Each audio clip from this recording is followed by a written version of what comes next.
Relative strength index यानी कि RSI indicator क्या होता है, चलिए समझते हैं। तो जैसे कि इसका नाम कहता है रिलेटिव स्ट्रेंथ इंडेक्स, यानी अभी जो कीमत में ताकत है, स्ट्रेंथ है, उसको रिलेट किया जाता है पिछली कीमत से, और इसी के लिए इसका नाम रिलेटिव स्ट्रेंथ इंडेक्स पड़ा है।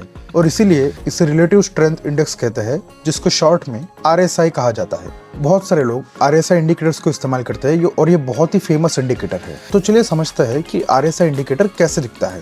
तो जैसे कि आप यहाँ पर देख सकते हो, आरएसआई इंडिकेटर कीमत के ऊपर नहीं लेकिन कीमत के नीचे एक अलग पैनल में आपको दिखता है, और ये RSI indicator moves between 0 to 100, यानी कीमत भले ही कितना ऊपर चली जाए और कितना ही नीचे चली जाए, लेकिन ये जो आरएसआई इंडिकेटर है, इसकी जो आप ये लाइन देख रहे हो, ऊपर और नीचे होती रहती है, लेकिन 0 से लेकर 100 के अंदर ही मूव करती है। ये ऊपर जा सकती है लेकिन 100 के ऊपर नहीं, और नीचे गिर सकती है लेकिन 0 से नीचे नहीं। इस तरीके से आरएसआई के अंदर ये जो लाइन दिखाई दे रही है, ये ऊपर और नीचे होती रहती है। आगे जाकर हम समझेंगे कि इस लाइन का मतलब क्या होता है। तो चलिए समझते हैं कि आरएसआई रिलेटिव स्ट्रेंथ इंडेक्स, इसका कैलकुलेशन क्या होता है। ध्यान दीजिए, हमें कैलकुलेशन पे ज्यादा फोकस नहीं करना है, हमें समझना है कि उसका मतलब क्या होता है। फिर भी क्योंकि आप बिगिनर्स हो, आपको हम बता देते हैं कि आरएसआई का कैलकुलेशन क्या होता है। तो RSI past 14 candle movement comparison with current price strength, मतलब जैसे कि हमने कहा, पिछली 14 कैंडल की स्ट्रेंथ को निकाला जाता है, यानी कि ताकत को निकाला जाता है गणितीय समीकरण लगा के, और अभी जो कीमत चल रही है उससे उसको कंपैरिजन किया जाता है, रिलेट किया जाता है। एक एग्जांपल ले तो कल मेरे से बहुत अच्छा काम हुआ जो आज नहीं हो रहा है, तो ये चीज़ क्या बताती है कि कल आपकी स्ट्रेंथ ज़्यादा थी जो आज नहीं है। तो इसी तरह रिलेटिव स्ट्रेंथ इंडेक्स पिछली 14 कैंडल की जो ताकत थी उसको गणितीय समीकरण से पता करता है, यानी कि मैथमेटिकल कैलकुलेशन से पता करता है, और उसको कंपेयर करता है, रिलेट करता है अभी की कीमत की ताकत के साथ, यानी कि स्ट्रेंथ के साथ। और इसी तरीके से ये लाइन बनती जाती है जैसे जैसे मार्केट आगे बढ़ता जाता है। इसका मतलब क्या हो गया कि आरएसआई इंडिकेटर भी शेयर की कीमत के हिसाब से ही आगे बढ़ता जाता है, और ये कांस्टेंट होता है, यानी कि बढ़ता ही जाएगा जैसे जैसे शेयर की कीमत आगे बढ़ती जाएगी। फिर हमने जैसे कि कहा, शेयर कितना भी ऊपर चला जाए, लेकिन आरएसआई इंडिकेटर 0 से लेकर 100 के अंदर ही रहता है और ऊपर नीचे होता रहता है। अभी समझते हैं कि आरएसआई इंडिकेटर को लोग कैसे इस्तेमाल करते हैं। तो चलिए समझते हैं कि आरएसआई इंडिकेटर को कैसे समझा जाए। तो आरएसआई इंडिकेटर में ओवरबॉट अबाव 70, मतलब आपको दिख रहा है यहाँ पर 2 अलग अलग लाइन भी हमने बनाई है। ये हो गया आपका 0, चलिए हम लिख देते हैं, ये जो है आपका 0 है, और ये है आपका 100। फिर ये जो कीमत है, अगर ये 70 यानी कि 70 के ऊपर जाती है, आरएसआई की ये लाइन अगर 70 से ऊपर जाती है, तो ऐसा माना जाता है कि शेयर में बहुत ही ज़्यादा खरीदी हो गई है, यानी कि शेयर बहुत ही ज़्यादा ऊपर हो गया है, यानी कि महंगा हो गया है और अभी हमें खरीदना नहीं चाहिए। अगर उसी तरह ओवरसोल्ड बिलो 30, यानी जैसे कि हमने आपको समझाया कि रिलेटिव स्ट्रेंथ इंडेक्स, यानी कि जो ऊपर नीचे हो रहा है, वो शेयर जैसे ऊपर नीचे होता है उसकी तरह ही होता है, लेकिन क्योंकि आरएसआई 100 या 0 से ऊपर या नीचे नहीं जा सकता, अगर ये आरएसआई की लाइन 30 से नीचे जाती है, दिख रहा है आपको, ये जो लाइन है ये 30 है, तो अगर कभी भी ये आरएसआई की लाइन 30 से नीचे जाती है, तो माना जाता है कि शेयर, यानी कि जो भी शेयर के ऊपर अपने आरएसआई का ये इंडिकेटर लगाया हुआ है, वो ओवरसोल्ड है, यानी कि बहुत बिकवाली हो चुकी है उस शेयर में, अभी आपको नहीं बेचना चाहिए क्योंकि अभी शेयर ऊपर जा सकता है। मतलब शेयर बहुत ही ज़्यादा गिर गया है। ये तब कहा जाता है जब भी आरएसआई की ये लाइन 30 से नीचे जाती है, तो माना जाता है कि मार्केट बहुत ज़्यादा ओवरसोल्ड है, मतलब बहुत ज़्यादा बिकवाली हो गई है, अभी मार्केट में रिलीफ रैली, यानी कि अभी थोड़ा बहुत ऊपर जाना चाहिए।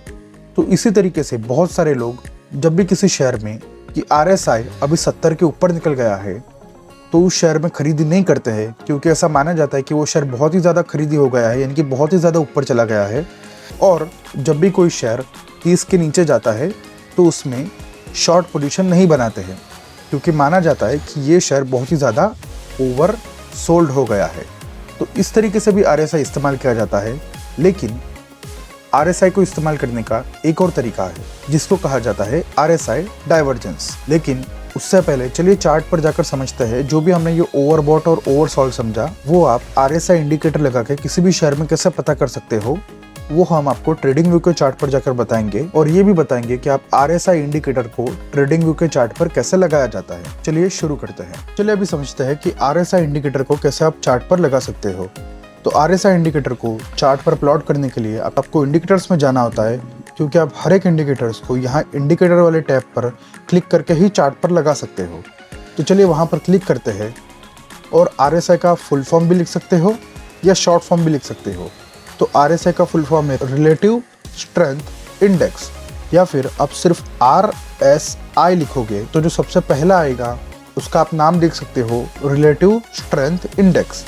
तो इसको आपको चार्ट पर लगाना है और हम इसको स्टार कर देंगे जिससे ये हमारे फेवरेट वाली लिस्ट में आ जाएगा। तो चलिए इस पर क्लिक करके इसको चार्ट पर लगा लेते हैं। तो इस तरीके से तो जो हमने पहले सुपर ट्रेंड और मूविंग एवरेज देखा वो कीमत के ऊपर आपको दिखाई देता था, लेकिन ये जो RSI है, ये जो कीमत की पैनल है उससे नीचे दिखाई देता है। क्यों? क्योंकि हमने कहा था कि RSI शेयर की कीमत की तरह ही ऊपर नीचे होता है, लेकिन शेयर की कीमत कितना भी ऊपर और कितना भी नीचे गिर सकती है, लेकिन जो RSI है उसकी कीमत 100 से लेकर 0 के बीच में ही होती है। तो उन दोनों को अलग अलग बताने के लिए अलग अलग पैनल होती है। तो आप देख सकते हो RSI की जो कीमत है वहाँ पर 100 से लेकर 0 तक आपको दिखाई दे रहा है और ऊपर की तरफ आप शेयर की कीमत देख सकते हो। तो अभी हमने RSI लगा लिया है और आप देख सकते हो यहाँ पर जो ऊपर वाली लाइन है वो आपको 70 बता रही है और जो नीचे वाली लाइन है वो आपको बता रही है 30। मतलब, और हमने आपको समझाया था 70 का मतलब ओवरबॉट, यानी कि जब भी शेयर 70 या 70 से ऊपर जाता है तब ऐसा माना जाता है कि शेयर में बहुत ज़्यादा खरीदी हो गई है और अभी खरीदना नहीं चाहिए क्योंकि शेयर गिर सकता है।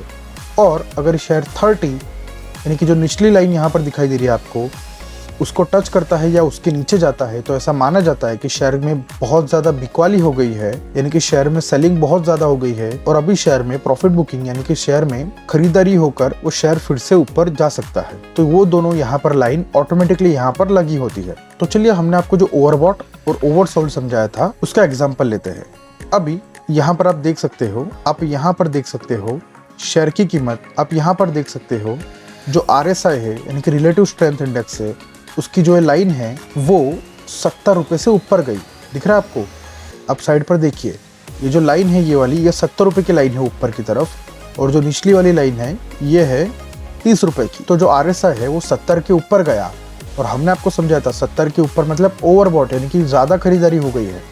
तो आप देख सकते हो शेयर की कीमत तब बढ़ रही थी, ग्रीन कैंडल मतलब बढ़ रही थी, और आप देख सकते हो शेयर की कीमत बढ़ रही थी मतलब यहाँ पर, और आप यहाँ पर कीमत देख सकते हो तो शेयर की कीमत ऊपर जा रही थी, और यहाँ पर मतलब उसके सीधा यहाँ पर मतलब इस कैंडल पर अगर हम RSI देखें तो RSI बढ़ के 70 से ऊपर चला गया, जो हमें बताता है कि अभी शेयर की कीमत में ज़्यादा खरीदारी हो गई है और अभी शेयर की कीमत गिर सकती है। तो आप देखोगे तो ये डेली टाइम फ्रेम है, मतलब एक कैंडल मतलब एक दिन शेयर में क्या हुआ, वहाँ से उस शेयर की कीमत में गिरावट हुई, और वो गिरावट अगर हमें मापना हो तो आप यहाँ से ये जो मेजर है उस पर क्लिक करके जहाँ से आपको मापना शुरू करना है वहाँ पर क्लिक करने का, और जहाँ पर आपको मापना बंद करना है वहाँ पर क्लिक करने का, तो आपको पता चल जाएगा कि ये जो गिरावट हुई ये 76 रुपये की गिरावट हुई, मतलब शेयर की कीमत में 3% की गिरावट हुई। अगर आपको इस मेजर से नहीं मापना है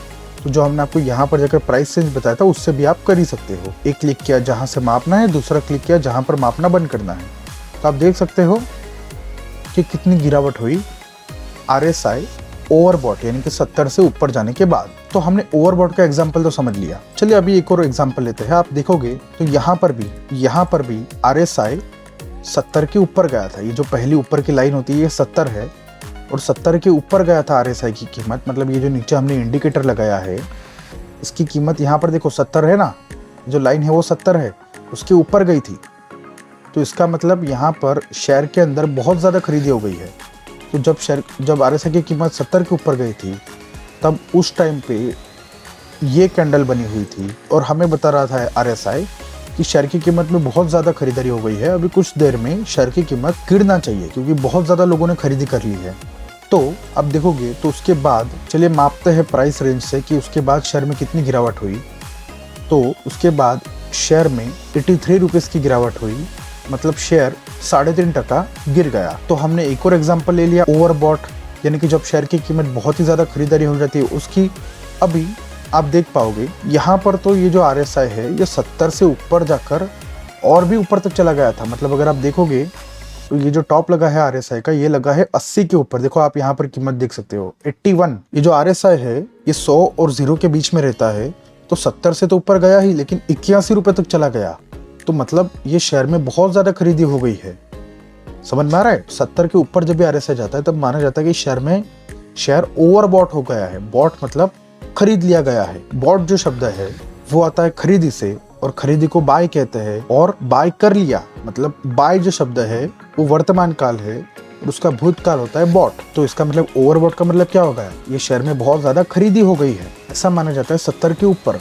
लेकिन RSI तो इस बार 81 चला गया, तो इसका मतलब शेयर में बहुत ही ज्यादा खरीदी हो गई है। और ये जो शेयर है ये 81 हुआ यहाँ पर, और आप देख सकते हो उसी दिन ये शेयर ने टॉप बनाया। और उसके बाद क्योंकि शेयर में बहुत ज़्यादा खरीदी हो गई थी, मतलब RSI ने तो हमको यहीं से, मतलब जब 70 से ऊपर गया तभी बता दिया था कि ये जो है कि यहाँ पर ही बता दिया था कि शेयर की कीमत बहुत ऊपर चली गई है, लेकिन फिर भी शेयर और ऊपर गया। ऐसा होता है जब शेयर में बहुत ही ज़्यादा खरीदारी हो रही हो। लेकिन उसके बाद इस शेयर ने अच्छी खासी गिरावट भी हमें दी। इस तरीके से आप RSI में ओवरबॉट को देखकर आपको शेयर कब बेचना चाहिए, मतलब अगर आपने नीचे से खरीद के रखा है तो कब आपको उस शेयर को बेचकर मुनाफा लेकर सौदे को काट देना चाहिए, यानी कि ट्रेड बंद कर देना चाहिए।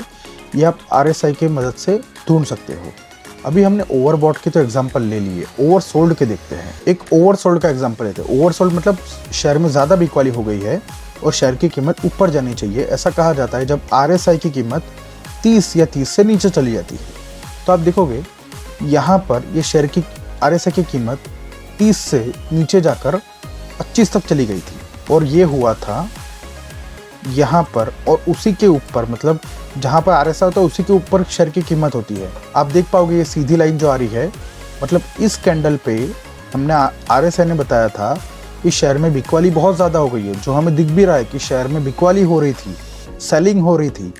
और ये अभी बता रहा है कि बहुत ज़्यादा सेलिंग हो गई है, यानी कि ओवरसोल्ड हो गया है शेयर, मतलब शेयर थोड़ा बहुत ऊपर जाना चाहिए, ये हमें ये चीज़ बताती है। तो आप देखोगे तो वो कैंडल के बाद शेयर थोड़ा बहुत ऊपर भी गया, मतलब ऑलमोस्ट 7% शेयर की कीमत में बढ़त हुई, मतलब शेयर की कीमत 7% ऊपर गई। उसी की तरह उसी के साइड में भी अगर हम देखेंगे तो फिर से यहाँ पर ये शेयर की कीमत ने 30 रुपये की लाइन को टच किया था, और उससे थोड़ा बहुत नीचे भी गई थी, जो आप अब देख पाओगे।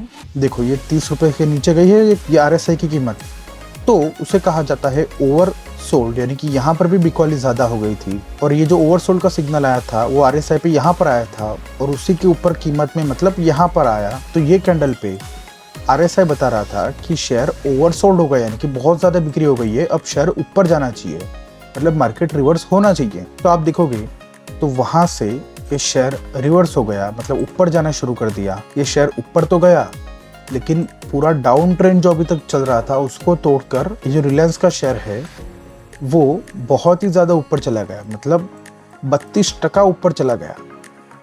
तो ऐसा ज़रूरी नहीं है कि इतना ही ऊपर जाए, लेकिन RSI हमें बताता है कि कब शेयर में ज़्यादा बिकवाली हो गई है और कब ज़्यादा खरीदारी हो गई है।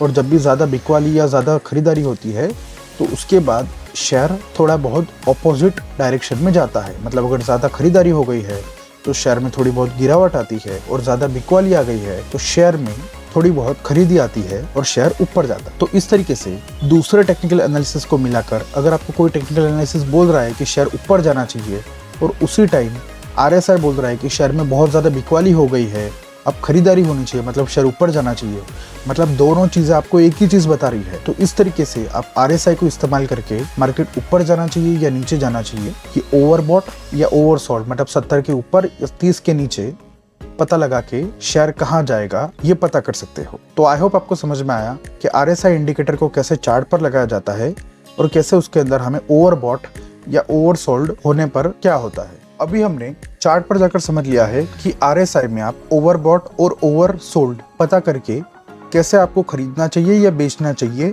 ये डिसीजन आप बना सकते हो। लेकिन RSI को एक और तरीके से इस्तेमाल किया जा सकता है जिसको कहा जाता है RSI डाइवर्जेंस। डाइवर्जेंस का मतलब क्या होता है? दो अलग अलग दिशाओं में जाना, जिसको कहा जाता है डाइवर्जेंस। तो चलिए समझते हैं कि RSI में डाइवर्जेंस कैसे पता कर सकते हैं। तो जैसे कि हमने कहा, जब भी आप RSI इंडिकेटर लगाते हो तो आपको पहले तो चार्ट दिखता है, यानी कि शेयर की कीमत दिखती है, और उसके नीचे RSI का इंडिकेटर लगा हुआ होता है, जैसे कि हमने चार्ट पर थोड़ी देर पहले समझा। चलिए समझते हैं कि RSI डाइवर्जेंस क्या होता है। तो RSI डाइवर्जेंस भी दो अलग अलग तरीके के होते हैं। एक होता है बुलिश डाइवर्जेंस, यानी अगर वो होता है तो शेयर ऊपर जाएगा, और दूसरा होता है बेरिश डाइवर्जेंस, यानी कि बेरिश डाइवर्जेंस बनने के बाद मार्केट नीचे जाएगा। तो चलिए सबसे पहले समझते हैं कि बुलिश डाइवर्जेंस क्या होता है। If direction of two lows of price opposites direction of two lows of RSI। अभी लो क्या होता है ये हमें पता है, और ये हमने अभी इंग्लिश में पढ़ा। चलिए अभी हिंदी में समझते हैं। जब दिशा यानी कि डायरेक्शन ऊपर जा रहा है या नीचे जा रहा है ऑफ टू लोज, यानी कि दो लो, यानी कि जो दो बॉटम है उनके बीच की जो डायरेक्शन है कीमत की, यानी कि शेयर की, ऑपोजिट्स यानी कि नहीं मिलती है RSI के दो लो के डायरेक्शन से। एक और बार ध्यान से समझो। जब शेयर, मतलब आपको पता है कि इस चार्ट पर शेयर होते हैं, तो जो शेयर ने दो बॉटम बनाए हैं, मतलब शेयर नीचे गिरा, ऊपर गया और फिर नीचे गिरा, तो ये जो दो लो बने, यानी कि ये जो दो बॉटम बने, बॉटम समझ में आता है निचला हिस्सा, तो ये रहा पहला बॉटम, ये रहा दूसरा बॉटम। तो आपको दिख रहा होगा ये पहला बॉटम थोड़ा सा ऊपर है और ये दूसरा बॉटम थोड़ा सा नीचे है उससे। तो मतलब हमें पता चल रहा है कि एक लो से दूसरे लो नीचे गिर रहा है, तो मतलब डायरेक्शन हो गई नीचे। लेकिन अगर आप उसी जगह पे जो नीचे RSI इंडिकेटर लगा होता है उसको देखोगे, तो जहां पर ये लो ऊपर की तरफ था, मतलब आप देखोगे ये ऊपर की तरफ है और उससे नीचे दूसरा वाला लो उससे नीचे है, इसलिए हमें दिख रहा है कि शेयर के जो दो लो है उसकी डायरेक्शन नीचे है। लेकिन उसी जगह पर अगर आप नीचे जो RSI वाला इंडिकेटर होता है उसमें देखोगे, तो जो यहाँ पर ये वाला लो बना है वहाँ पर RSI ने भी लो बनाया है, यानी कि एक बॉटम बनाया है, और जैसे कि शेयर ऊपर गया वैसे RSI भी ऊपर गया। लेकिन जब दूसरी बार कीमत नीचे आई तो वो पिछले लो के और नीचे चली गई, लेकिन जो RSI है उसकी भी कीमत नीचे आई, लेकिन वो जो पिछला वाला लो था, यानी कि ये जो लो था, ये जो बॉटम था, उसके नीचे नहीं गई। मतलब आपको अभी समझ में आ गया होगा कि ये वाला जो लो है और ये वाला जो लो है उससे डायरेक्शन क्या है, नीचे की तरफ है। लेकिन उसी जगह पे जब हमने RSI के लो देखते हैं तो RSI भी कीमत के साथ चलता है। जब ये वाला लो बना तब RSI ने भी लो बनाया, यानी कि नीचे गया और बॉटम बनाया। लेकिन जब शेयर की कीमत ने पिछला वाला लो तोड़ के उसके नीचे एक लो बनाया, तो हमें पता चल रहा है ये जो दो लो है, यानी कि जो दो बॉटम है वो नीचे की तरफ है। मतलब ये जो नया वाला है वो पिछले वाले से नीचे है, डाउन दिखाई दे रहा है आपको यहाँ पर। लेकिन उसी जगह पे जब हमने RSI को देखा तो RSI ने बॉटम बनाया, लेकिन दूसरी बार जब शेयर ने उससे भी नीचे नया बॉटम बनाया तब RSI ने नया बॉटम नीचे नहीं गया बल्कि वो यहीं से मुड़ गया।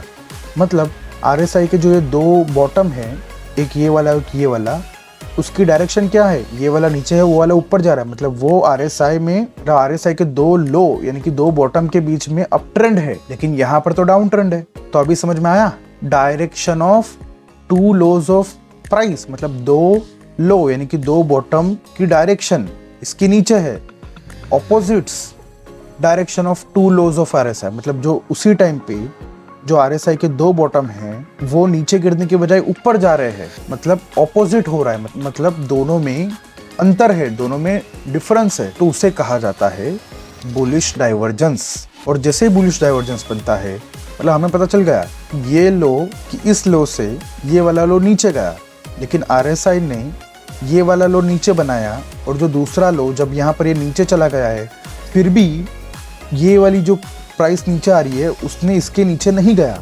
मतलब हमें पता चल जाता है कि डाइवर्जेंस है, और जब भी डाइवर्जेंस होता है शेयर की कीमत बढ़ने लगती है। जो यहाँ पर हुआ हमें दिख रहा है कि जैसे ये डाइवर्जेंस हुआ, मतलब कि दो लोग, मतलब कीमत के दो लोग की डायरेक्शन नीचे थी, मतलब जो नया लो बना पिछले वाले से नीचे बना, लेकिन RSI में जो पिछला वाला लो है वो सबसे नीचे रहा और नया वाला लो उसके ऊपर बना। मतलब समझ में आ रहा है, शेयर के लो की डायरेक्शन नीचे है और RSI के लो की डायरेक्शन ऊपर है, मतलब ऑपोजिट हुआ, तब आपको पता चल जाएगा कि यहाँ से शेयर ऊपर जाना चाहिए, और आपने देखा भी कि उसके बाद शेयर की कीमत ऊपर गई। बुलिश डाइवर्जेंस हमेशा आपको लो पे मिलेगा, यानी कि बॉटम पे मिलेगा। तो इसी तरह मान लो अगर कीमत ऐसे होती, मतलब एक लो बनाया और दूसरा लो ऊपर बना, अगर कीमत ऐसे होती तो हम कह सकते हैं कि ये लो यहाँ पर है और दूसरा लो ऊपर है, मतलब शेयर की कीमत के जो लो है उसमें अप ट्रेंड चल रहा है। लेकिन उसी टाइम पे अगर RSI में नीचे गया होता RSI और ऊपर आया होता, लेकिन दूसरा लो और भी नीचे बनाया होता फिर ऊपर गया होता, तो आपको यहाँ पे दिख रहा होगा, यहाँ पे जो लो है वो यहाँ पर भी है, लेकिन शेयर की कीमत ने दूसरा लो पिछले लो से ऊपर बनाया, दिख रहा है आपको, ऊपर बनाया, लेकिन RSI ने पिछले वाले लो से भी नीचे चला गया, ये वाला लो। मतलब RSI के जो दो लो है उसकी डायरेक्शन नीचे की तरफ है, जबकि कीमत के जो दो लो है उसकी डायरेक्शन ऊपर की तरफ है। मतलब दोनों की जो दिशा है वो ऑपोजिट हो गई, विरुद्ध हो गई। तो जब भी ऐसा होता है यहाँ से शेयर की कीमत बढ़ती है, और ये तो आपको यहाँ पर ही पता चल जाएगा ना, और ये चीज़ तो आपको यहाँ पर ही पता चल जाएगी। तो इस तरीके से बुलिश डाइवर्जेंस बनता है शेयर के बॉटम और RSI की बॉटम पर। तो उसी की तरह जो बियरिश डाइवर्जेंस होता है वो बनता है टॉप पर, मतलब हाई पर। ध्यान दीजिए फिर से, if direction of two highs of price opposites direction of two highs of RSI, high की बात चल रही है यानी कि टॉप। तो आप देख पा रहे होंगे शेयर की कीमत ने एक टॉप बनाया यहाँ पर, और टॉप बनने के बाद मार्केट गिर गया, और फिर जो दूसरा टॉप बनाया वो पिछले वाले टॉप से ऊपर बनाया, दिख रहा है आपको। मतलब ये जो दो टॉप की डायरेक्शन है, ये वाला टॉप से पिछला वाला टॉप ऊपर है, यानी कि ऊपर की तरफ है वो डायरेक्शन। लेकिन उसी जगह पे जब हम RSI देख रहे हैं, तो जब पिछला टॉप बना वहां पर भी RSI इंडिकेटर ने टॉप बनाया, जैसे कि हमें यहाँ पर दिख रहा है। लेकिन जो दूसरा टॉप बना वो पिछले वाले टॉप से ऊपर बना था कीमत के अंदर। लेकिन RSI ने क्या हुआ, RSI ने जो पहला टॉप बनाया और उसके बाद जो दूसरा टॉप बना वो पिछले वाले टॉप से ऊपर नहीं गया, नीचे गया। मतलब जो RSI के दो टॉप है उसके पिछले वाले टॉप से अभी वाले टॉप की जो डायरेक्शन है, यानी कि जो दिशा है, वो नीचे की तरफ है, और शेयर के अंदर ऊपर की तरफ है। मतलब दोनों की जो दिशा हो गई उसमें डाइवर्जेंस बन रहा है, मतलब दोनों की दिशा विरुद्ध हो रही है। तो इसी को कहा जाता है बियरिश डाइवर्जेंस। समझ में आ रहा है आपको? आई होप आपको समझ में आ रहा है कि बुलिश डाइवर्जेंस और बियरिश डाइवर्जेंस क्या होता है। बियरिश डाइवर्जेंस एक और तरह से हो सकता है। मान लीजिए ये जो शेयर है इसके बदले RSI के दो हाई ऊपर जा रहे हैं, और ये RSI जहाँ पे लिखा है उसके बदले कीमत, लेकिन शेयर की कीमत के दो हाई नीचे जा रहे हैं, तो इसको भी हम बियरिश डाइवर्जेंस बोलेंगे।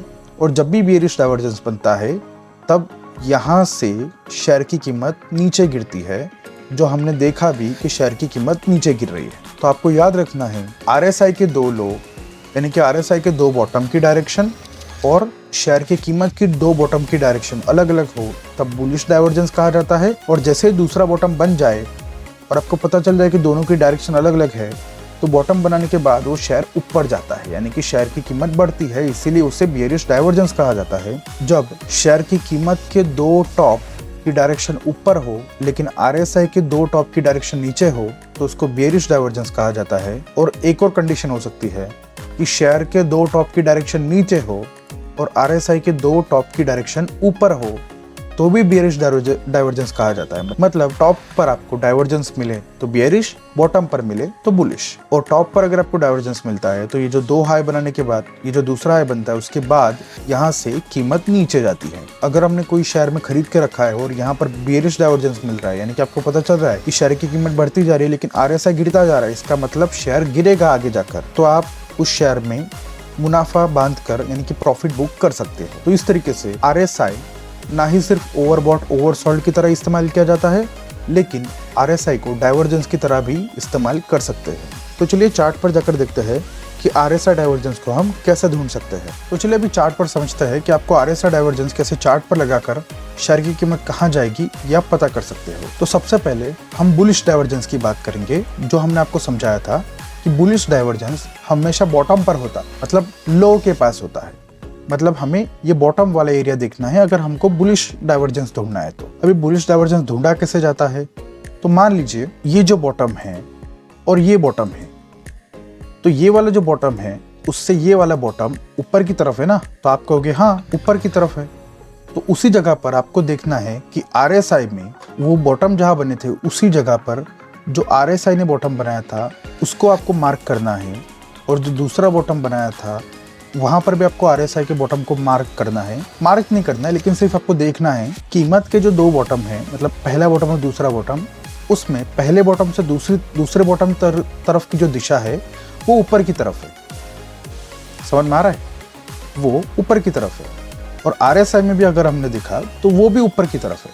मतलब यहाँ पे कोई भी डाइवर्जेंस नहीं है, यानी कि विरोधाभास नहीं है। यहाँ पर कोई भी मतलब शेयर की कीमत के दो बॉटम भी ऊपर की तरफ है और कीमत के दो बॉटम भी ऊपर की तरफ है, और RSI के दो बॉटम भी ऊपर की तरफ है। मतलब यहाँ पर डाइवर्जेंस नहीं है। तो यहाँ पर जो हमने आपको डाइवर्जेंस समझाया था वो यहाँ पर काम नहीं आएगा। लेकिन आप यहाँ पर ध्यान दीजिए, ये वाला जो बॉटम बनाया है शेयर ने और दूसरा बॉटम बनाया है ये वाला। समझ में आ रहा है ना? बॉटम मतलब क्या? शेयर गिरने के बाद ऊपर गया, मतलब बॉटम बनाया, और फिर वापस गिरा और फिर वापस ऊपर गया, मतलब दूसरा बॉटम बनाया।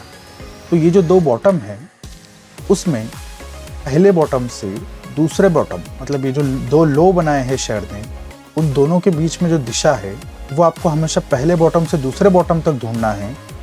तो पहला बॉटम था ऊपर और दूसरा बॉटम था नीचे, तो वो शेयर के अंदर जो दिशा है वो नीचे की तरफ है, क्योंकि पहला बॉटम ऊपर था और लेटेस्ट वाला बॉटम मतलब अभी का बॉटम नीचे की तरफ है। दोनों बॉटम की दिशा नीचे की तरफ है। तो आपको उसी टाइम, जैसे कि हमने पहले देखा था, वो जो बॉटम बना है वहाँ पर ही RSI का बॉटम मार्क करने का। तो ये है वो बॉटम जो ऊपर की कीमत पे लगा है। आप देख सकते हो दोनों एक ही जगह पे है, राइट? दोनों एक ही जगह पे आप देख सकते हो। तो हमने जो पहला वाला बॉटम ढूंढा था उसी जगह पर RSI का बॉटम भी मार्क कर लिया, और जो दूसरा वाला बॉटम मिला था उसी की जगह पर हम RSI का बॉटम भी मार्क कर लेंगे, जो हमें दिखाई दे रहा है, जो है ये वाला बॉटम। लेकिन अगर ये RSI का जो पहला बॉटम है और ये जो दूसरा बॉटम है, ये दो बॉटम हमने कैसे ढूंढे? तो हमने कीमत का सबसे पहले कीमत के दो बॉटम को ढूंढा। तो जो ये वाला बॉटम है वो पिछले वाले बॉटम से निचली तरफ है, मतलब दोनों की डायरेक्शन नीचे है। लेकिन अगर उसी जगह पर हमने RSI के दो बॉटम को देखा, यानी कि लो को देखा, तो जो पहला वाला लो है उससे जो दूसरा वाला लो है वो ऊपर की तरफ है। क्लियरली दिख रहा है हमें, देखो ऊपर की तरफ है ना। मतलब जहाँ पर शेयर ने बॉटम बनाया है वहीं पर अगर हम RSI का बॉटम, और जहाँ पर दूसरा बॉटम बनाया है वहीं पर अगर RSI का बॉटम देखे, ये जो नया वाला बॉटम है वो पिछले वाले बॉटम से नीचे है, लेकिन यहाँ पर ये जो नया वाला यानी कि दूसरा वाला बॉटम है वो पिछले बॉटम से ऊपर है। मतलब डाइवर्जेंस जो हमने आपको समझाया था, बुलिश डाइवर्जेंस बन रहा है यहाँ पर। तो जब भी बुलिश डाइवर्जेंस बनता है और उसके बाद शेयर की प्राइस थोड़ा ऊपर जाने की शुरुआत करती है, तो तब हम वहाँ पर शेयर की कीमत को खरीद सकते हैं, क्योंकि डाइवर्जेंस बना है, मतलब शेयर की कीमत ऊपर जाएगी। तो आप देख सकते हो क्या हुआ, जैसे ही ये डाइवर्जेंस बना, शेयर के दो बॉटम हमने ढूंढे, और जो दूसरा बॉटम था उससे पहले बॉटम की जो दिशा है वो निचली तरफ है। लेकिन उसी जगह पर हमने RSI के दो बॉटम देखे, तो ये भी ऐसा होना चाहिए था, लेकिन ऐसा नहीं है। ये तो ऊपर जा रहा है, RSI ने ऊपर जाना शुरू कर दिया है, लेकिन कीमत गिरता जा रहा है। मतलब यहाँ पर डाइवर्जेंस हो रहा है। डाइवर्जेंस मतलब अलग अलग डायरेक्शन में जा रहे हैं। तो इसका मतलब यहाँ से शेयर की कीमत ऊपर जाएगी, यहाँ से शेयर की कीमत ऊपर गई। तो इस तरीके से हमने पता किया, तो इस तरीके से बुलिश डाइवर्जेंस को ढूंढ सकते हैं। अब हमने बुलिश डाइवर्जेंस समझ लिया है, अब चलिए बियरिश डाइवर्जेंस देखते हैं। तो बुलिश डाइवर्जेंस बॉटम पर बनता है, जो बियरिश डाइवर्जेंस है वो टॉप पर बनता है। हमने आपको थोड़ी देर पहले ही समझाया, आई होप आपको याद होगा। तो चलिए उसका एग्जांपल लेते हैं और सबसे पहले बात करते हैं कि आप कैसे ढूंढ सकते हो बियरिश डाइवर्जेंस को। तो मान लेते हैं, यहाँ पर ध्यान दीजिए, मान लेते हैं ये एक टॉप है और दूसरा टॉप ये है। तो पहले टॉप से दूसरे टॉप की दिशा क्या है? ऊपर की तरफ है। साफ दिख रहा है क्योंकि ये वाला टॉप नीचे है और ये वाला ऊपर है। तो पहले टॉप से दूसरे टॉप की दिशा ऊपर की तरफ है। और उसी जगह अगर हम RSI की टॉप देखें तो ये रहे वो दो टॉप जो बनाए हुए हैं। तो अगर हम यहाँ पर भी पहले वाले टॉप से दूसरे वाले टॉप की दिशा देखें तो वो भी ऊपर की तरफ है। मतलब यहाँ पर कोई भी डाइवर्जेंस नहीं है, मतलब यहाँ पर हम कुछ नहीं करेंगे। क्योंकि RSI डाइवर्जेंस तभी होता है जब दोनों की दिशा अलग अलग हो, लेकिन यहाँ पर तो दोनों के टॉप ऊपर जा रहे हैं और यहाँ पर भी ऊपर जा रहा है, तो यहाँ पर कोई भी डाइवर्जेंस नहीं है। तो मतलब हमें यहाँ पर खरीदना बेचना कुछ नहीं है RSI डाइवर्जेंस के हिसाब से। चलिए और कोई दूसरा ढूंढते हैं। तो चलिए अब इस एग्जाम्पल की बात करते हैं। तो यहाँ पर आप शेयर की कीमत में दो टॉप देख सकते हो, एक तो ये जो नीचे है और ये दूसरा जो उसके ऊपर है। पहले वाले टॉप से दूसरे टॉप की दिशा ऊपर की तरफ है, साफ साफ दिखाई दे रहा है। लेकिन उसी जगह पे अगर हम RSI पे देखें, ये बनता है टॉप, ये बनता है दूसरा वाला टॉप। चलिए फिर से मार्क कर देते हैं, ये रहा टॉप और ये रहा दूसरा वाला टॉप। शेयर की कीमत में क्या हो रहा है, जो पहला वाला टॉप हमने मार्क किया है वहां से दूसरा वाला टॉप ऊपर की तरफ है, लेकिन RSI के अंदर जो पहला वाला टॉप हमने मार्क किया है वहां से दूसरा वाला टॉप थोड़ा सा नीचे की तरफ है। तो ये क्या हो रहा है, शेयर की कीमत के दो टॉप है, उसमें पहले टॉप से दूसरे टॉप की दिशा ऊपर की तरफ है, लेकिन उसी जगह पे RSI के अंदर वो दिशा नीचे की तरफ है, मतलब विरोधी दिशा। वो ऊपर जा रहा है तो ये नीचे जा रहा है, मतलब विरोधी दिशा। ये भी ऊपर जाना चाहिए था, लेकिन क्योंकि ये दोनों अलग अलग दिशा में जा रहे हैं, मतलब यहाँ पर डाइवर्जेंस है। और जब भी ऐसा होता है तो यहाँ से शेयर की कीमत गिरनी चाहिए, और हम देख भी सकते हैं कि वहाँ से शेयर की कीमत में गिरावट हुई। आई होप आपको समझ में आ रहा है कि हमने कैसे बेयरिश डाइवर्जेंस ढूंढा टॉप के ऊपर। तो इसी तरह आपको बेयरिश और बुलिश डाइवर्जेंस ढूंढना होता है।